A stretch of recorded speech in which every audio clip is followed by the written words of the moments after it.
Welcome to this episode of YouTube where we did have some warm weather here for September in the 80s. We had some snow that was bagged up by the Working for Wolves crew in April, and we used the last 2 buckets yesterday. So pups had a good time licking on it. The adults, both Axel and Grayson, were chewing on it.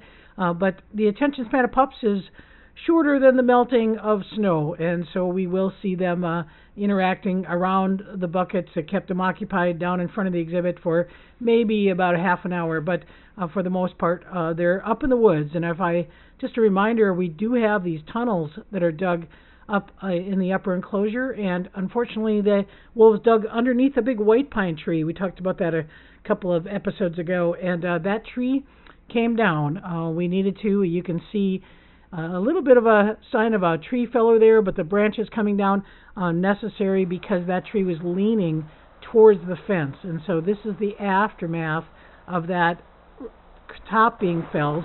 And you may wonder why the wolves look a little bit dark or a little bit of matted hair. It's because they have pine pitch, and that's Rika standing on those logs, and those will be removed here in the next week. So the pups are growing. They are 66 pounds, a little bit closer in weight than they have been. Kaz is picking up weight compared to Blackstone, and they are almost Rika's height. And so Rika needs to start being a little bit more serious about dominance and not letting the puppies roll on her. So this is Kaz again. Kaz more than Blackstone, doing a little bit more dominance and trying to tell Kaz apart. His tail looks a little darker. His face still has that kind of white face, but his saddle, the back of his shoulders, looks a little bit darker than Blackstone. So Rika clearly enjoying puphood. So being a singleton last year, not having that opportunity to wrestle with a pup mate, she's certainly taking advantage of it now. Now the Arctics will watch this, and they certainly do intervene if the pups get a little bit too rambunctious. So it's hard to know what they're thinking. Are they intervening because they see Rika having struggles with them, or are they intervening because these pups are showing more dominance than they want?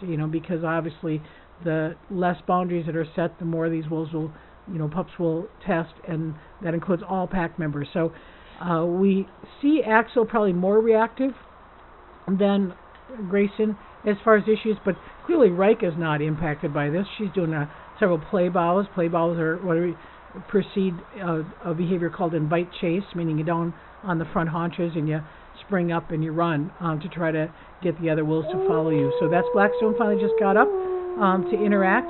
He's going to jaw spar a little bit with Kaz and do a little bit of mounting behavior. These obviously pups are developing physically and physiologically, meaning that testosterone is increasing in their body. Now Rika's tackles are going up a little bit, and then Grayson kind of comes over and intervenes, gives a little bit of a deep-throated growl to try to calm things down. So that's the pack update for this week. So thanks for watching, and we'll see you next time.